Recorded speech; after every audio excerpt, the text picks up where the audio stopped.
JP Morosi, who joins us. JP, good morning. What should we be looking for tonight as Roki Sasaki makes his spring training debut on the mound?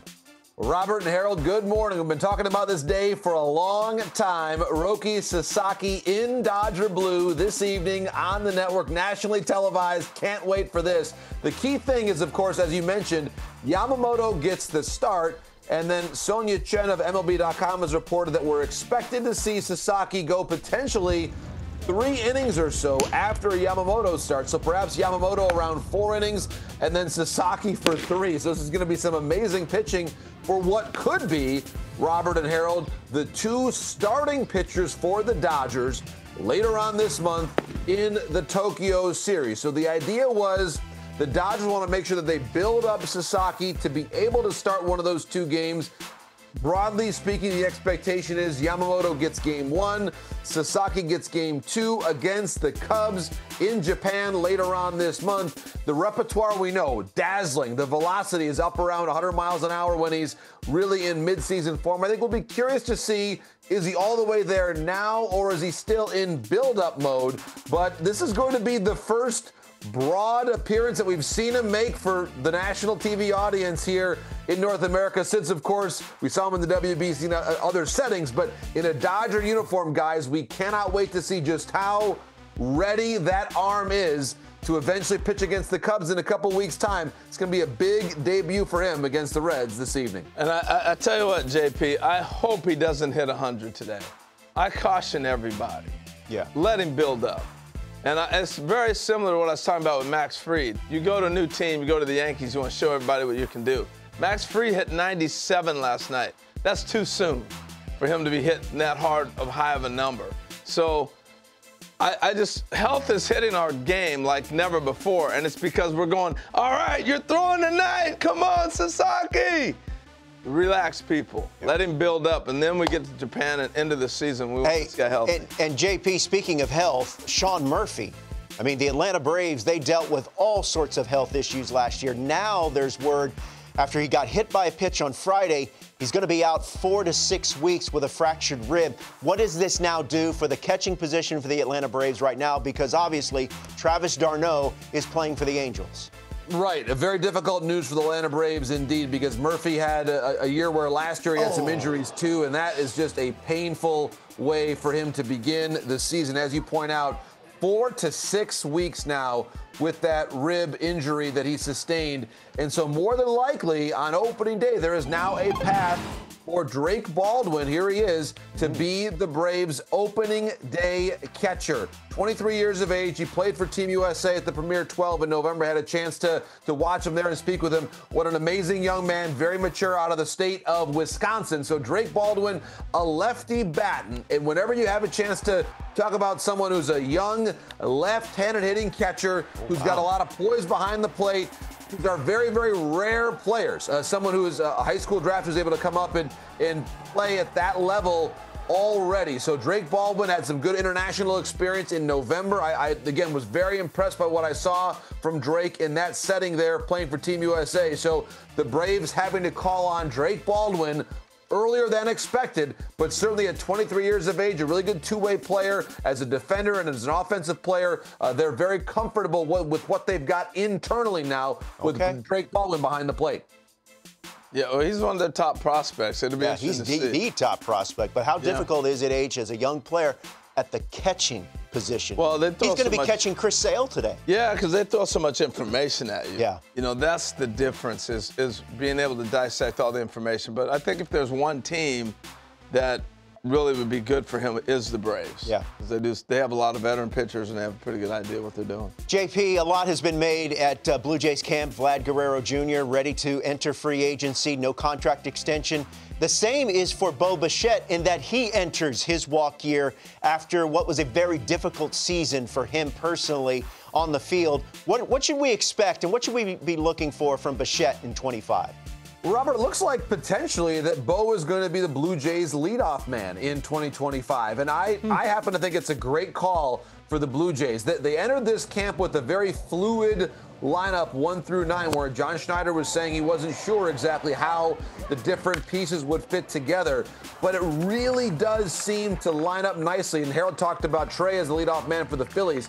If Bo can be the leadoff man for the Blue Jays, perhaps then you have Jimenez second, or depending on, you could also have Jimenez batting lower in the lineup. If you want to bump Vlad up to second, then you've got Santander, Springer in the 4th spot, Varsho coming back from injury too. So there are still some different spots to be decided here for the Toronto Blue Jays. But if Bo is Bo, I think a lot of questions will be answered for this Blue Jays team in the affirmative, because he can be the catalyst for this team. If you want to have Bo bat a little bit lower in the lineup, you can certainly do that. Maybe he's ending up protecting Santander or protecting Vlad. But if he's the leadoff man, I actually like the way that this lineup sets up, especially if George Springer ends up being more of a middle-of-the-order presence. Then I like the way that Bo lines up as the leadoff man for manager John Schneider in Toronto this season. It's very similar to what we're talking about with the Phillies. If they make subtle moves, they can change that lineup and look like a whole different team. Interesting. You know, I think I would have,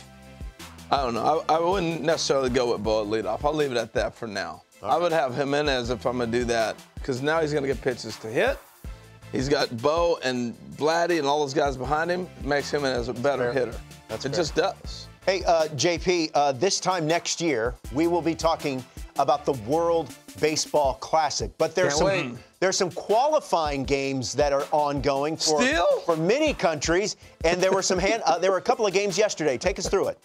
Yeah, big day in Tucson, Arizona. My favorite confrontation was a couple very famous names out there on the field. Agassi on the mound, Ramirez at the plate. Yes, Jaden Agassi, son of Andre Agassi and Steffi Graf, facing Lucas Ramirez, son of Manny Ramirez, wearing 24 but batting left-handed. And later on, a key run-scoring hit for Lucas there into the left field corner as Brazil opens up a 5-2 lead. Eric Pardino on the mound. He's the Blue Jays prospect, closing it out. Brazil getting their first win of this qualifier, 9-7 over Deutschland. Then in the nightcap, it is Colombia against China. Here is Harold Ramirez, formerly of the Rays, a run-scoring hit. Ramirez now playing for the Tecolotes de los Dos Laredos, right on the U.S.-Mexico border with the blue hair. I always love Harold, the way that he plays, and a great first name, of course. Harold, he has a key hit as now Colombia moves to 2-0 on MLB Network today. China and Brazil playing 1 p.m. Eastern time. Later on, Germany, Colombia. That game you can watch on MLB.com, because we'll be showing the Sasaki debut tonight against the Cincinnati Reds. Still now 2 full days to go, where we'll see, of course, this matchup tonight could eventually put Colombia straight into the field for the 2026 WBC, with potentially one more game to go. There will be one more game that decides the second bid. So 2 bids coming out of Tucson. Colombia in the driver's seat. You've got Brazil at 1-1, Germany at 1-1. If those results hold, perhaps that will be the matchup later on this week for the second of those 2 bids to round out the field for the 2026 World Baseball Classic. Yeah, and as you can see, there's some WBC qualifying action on the network today. China and Brazil. Hey, JP, what if Eastern. a player's playing in that, like Harold Ramirez? Could he get signed tomorrow or today, and be gone? So that's a great question. Harold Ramirez has signed his contract to play in the Mexican League. So depending on what the clause of that contract says, perhaps, but he is committed to play in the Mexican League, which, by the way, the Mexican League, because there are, of course, fewer minor league affiliates now for the MLB teams, sources internationally keep telling me the Mexican League right now is at as high of a level as they have seen. So really good players coming out of the Mexican League that are on a lot of these teams qualifying, whether it's for the WBC right now or for next year's tournament too. We were saying Harold Ramirez should be on a big league team. No doubt. I mean, that's just kind of what we think.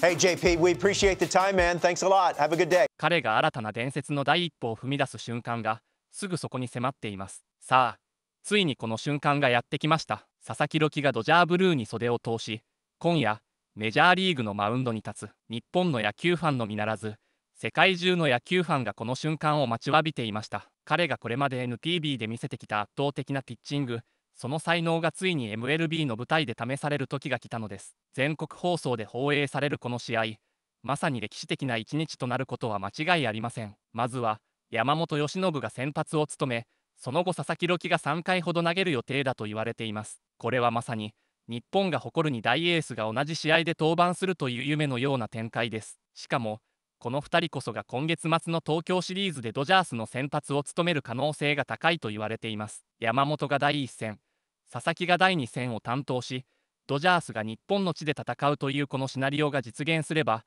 まさにファンにとって最高の瞬間となるでしょう。そして今回の登板で注目すべきポイントの一つが佐々木朗希の100マイル問題です。彼のストレートはすでに日本時代から160キロを超えることが当たり前のようになっていました。しかし今はまだスプリングトレーニングの段階、無理に全力を出すべきではないという意見もある中で、彼がどの程度のスピードで投げるのか、どのように調整を進めていくのかが大きな関心事となっています。一部の専門家は今はまだ抑えておいた方がいい、ピークはシーズン中に持っていくべきだと慎重な意見を述べていますが、果たして佐々木本人はどのように考えているのでしょうか。彼の投球を見ればそれがわかるかもしれません。それにしてもドジャースの投手陣はまさに夢のような布陣になっています。すでにヤング賞候補にも挙げられている山本由伸、そして令和の怪物と称される佐々木朗希が揃い、さらに長年ドジャースを支えてきた大ベテランのカーショーが控えている。この投手陣を前にして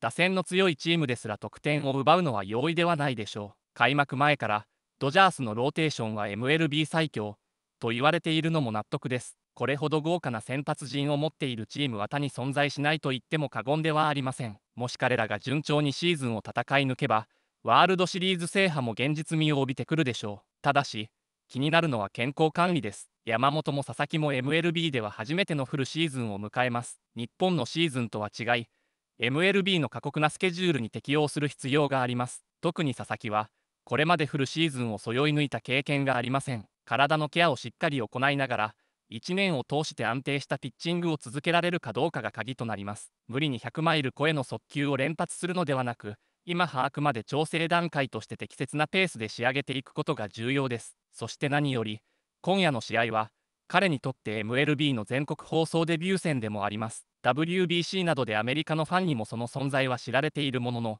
ドジャースのユニフォームを着ての登板は今回が初めて。この試合を通じて彼がどれほどのピッチャーであるかを全米のファンに印象をつけることができるでしょう。もちろん相手チームの選手たちも彼の実力を試すつもりで全力で向かってくるはずです。この舞台でどのような投球を見せてくれるのか期待が高まります。ファンの皆さん、この試合は見逃せません。佐々木がどんな投球を見せるのか、そして彼が今後 MLB でどのように成長していくのか、共に見届けましょう。そしてこのワクワクする展開をより多くの人に広めるためにも、ぜひ感想や予想をコメントでシェアしてください。皆さんの意見を聞くのが楽しみです。またこのチャンネルでは今後も佐々木、山本、そして MLB の最新情報を随時お届けします。野球が好きな方はぜひチャンネル登録をしてお待ちください。さあ、いよいよプレーボール、佐々木朗希の MLB 初登板。